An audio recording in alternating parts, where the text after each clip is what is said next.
이 사진이 보이시나요? 옛날 옛적애로 시작하는 이 글은 한국의 고전 동화인 것 같습니다. 글 주변에 뭔가를 빡빡하게 적어놨군요. 한국어 단어 하나하나에 대한 뜻을 영어로 적어놓은 것 같은데요. 어디에서 많이 본 듯한 장면 같다는 생각이 번뜩 여러분의 뇌리를 스치고 지나가지 않나요? 그렇습니다. 여러분이 영어책에 자주 연출하곤 하던 바로 그 장면입니다.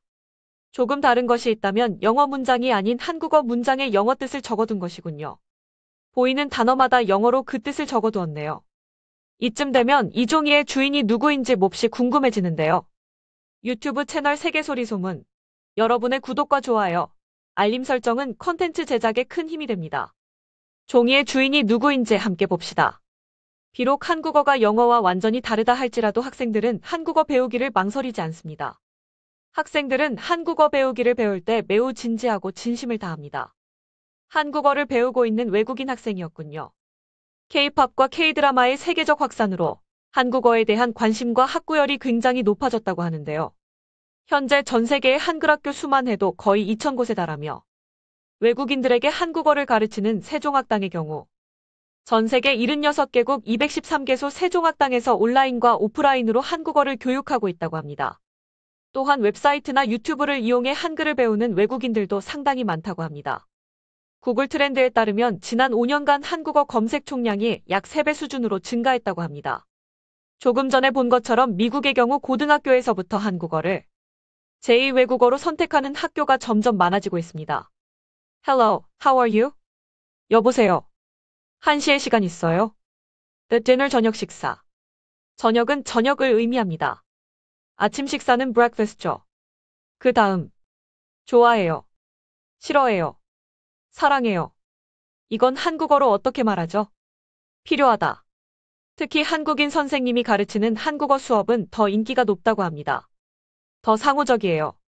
다른 수업에서는 보통 선생님들이 시키는 대로 따라가고 필요하면 손들고 질문해야 하고 하지만 노 선생님은 매번 찾아와서 살펴봐주고 단어 시험 후에는 상품을 주기도 해요. 전 선생님을 엄마라고 불러요. 저한테는 두 번째 엄마 같아요.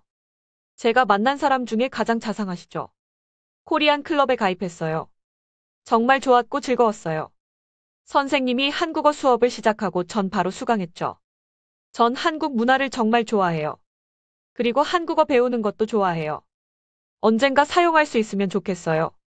또한 대학의 경우 대학생들이 가장 많이 수강하는 외국어가 한국어라고 합니다. 위 그래프는 미국 현대 언어학회의 조사 통계인데요. 미국 대학에서 1,000명 이상 학생들이 배우는 언어만을 대상으로 조사한 통계입니다.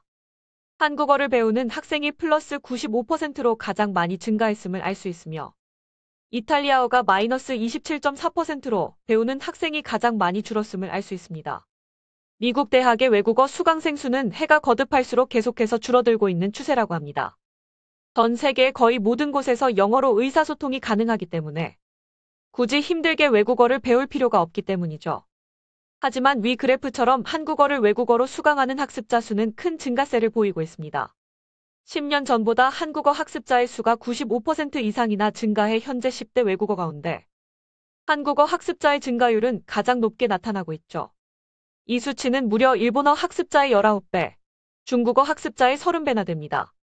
한국어를 배우는 외국 학생들이 과거보다 상당히 열정적인 이유는 K-팝과 K-드라마와 같은 한국 문화의 확산으로 인한 한국 언어 자체에 대한 동경 때문이라고 합니다.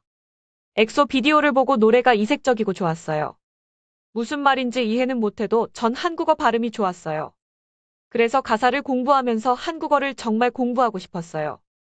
고등학교 1학년 때 제 친구가 K-팝을 소개해줬어요. 그 후에 한국 문화에 관심을 갖게 됐고 한국어와 한국의 다른 문화적 측면을 배워왔죠. 한복과 여러 예식 등이 정말 흥미로웠어요. 얼마 전에 있었던 설날도 좋았어요.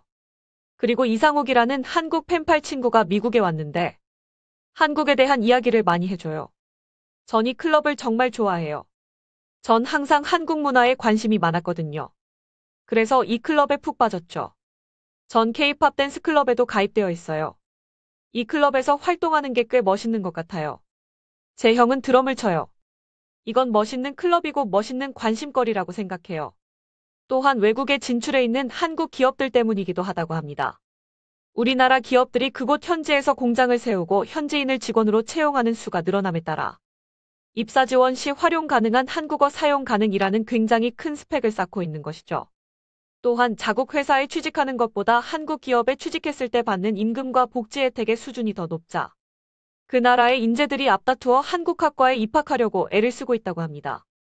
이뿐만 아니라 한국에 있는 한국 대학에 입학하기 위해 한국어를 배우는 고등학생도 많다고 합니다. 또한 한국 회사에 취직하고 한국에 정착하며 살고 싶어서 한국어를 배우는 외국인들도 꾸준히 늘고 있다고 합니다. 전 엔지니어가 되고 싶어요. 그래서 대학에서 엔지니어 전공과 함께 국제학을 부전공할 생각이에도 세계 어느 곳에서든 할 수 있지만 제가 가진 경험 때문에 한국에 갈 거예요. 대학에서 한국어도 계속 공부할 계획이고 한국으로 유학도 갈 거예요. 그리고 나중에 삼성, 현대, 기아 같은 한국 기업에서 일하고 싶어요. 한국어 수업 개설에 대한 의견에 솔직히 저는 대찬성이었습니다. 극동 지역의 언어는 미국에 흔하지 않아서 전 더 가치 있다고 봤습니다. 이러한 지식은 장래의 직업에 매우 도움이 되기 때문에 학생들에게 큰 이점입니다. 그래서 전 매우 찬성했고 한국어 수업은 많은 학생들에게 환상적인 기회가 되어 왔습니다. 자립 연구를 하고 있어요. 어떤 과목이지? 미국의 국가안전보장 당면과제인데 온라인 과목이에요. 저희 형이 한국어를 배워서 교과서가 있었어요. 그래서 독학했죠. 그리고 고등학교에서 한국 클럽에 가입했어요. 이젠 선생님이 한국어를 가르쳐 주시죠. 지금은 한국어 과정일을 배우고 있어요. 봉수 너무 멋있다. 짱이야. 무슨 말인지 이해하는 최고야. 똑똑해요. 안녕하세요. 제가 이봉수입니다. 한국으로 가고 싶어요. 열심히 공부할게요. 이번 여름에 갈 거예요. 저희가 제공하는 한국어 프로그램은 학생들에게 기회를 제공하는 어디서도 찾아볼 수 없는 독특한 것이 강점이 학생들을 더 지적으로 성장시키고 대학을 입학할 때 유리하게 작용하죠. 다른 나라 사람들과 다른 언어로 일할 때도 유리하고 대학 이상을 넘어 훨씬 그들의 인생에 도움될 겁니다. 현재 한국어를 제1언어로 사용하는 인구수는 7,730만 명 정도이지만 모국어가 아니라 외국어로 한국어를 배워 한국어를 사용할 수 있는 사람들의 수는 계속 늘고 있기 때문에 앞으로 한국어를 사용할 수 있는 인구수는 상당히 높아질 것으로 보입니다. 하지만 한국어를 배우기는 상당히 어렵다고 하는데요. 한국어의 기본 알파벳을 배워 읽는 것은 하루만 해도 가능할 만큼 쉽지만 진정한 독해 문법, 말하기, 듣기 등은 그 어느 나라의 언어보다도 어렵다고 합니다. 가나, 다는 외우기 꽤 쉬운 것 같아요. 발음을 하는 게 어렵죠. 특히 조합을 이룰 때 어려워요. 가나다를 배우는 건 쉽지만 문장 구조가 가장 어려워요. 동사가 문장 뒤에 위치하는 게 영어와 다르기 때문이 전 쓰는 걸 좋아해요. 정말 쉬워요. 아마 이틀 정도 만에 다 배웠어요. 쉽지 않은 건 문장 구조와 문법을 배우는 거예요. 하지만 곧 익숙해질 거예요. 듣다? 한국어가 처음에는 좀 어려웠어요. 그리고 글자를 배우면서 조금씩 익숙해지면서 쉬워졌어요.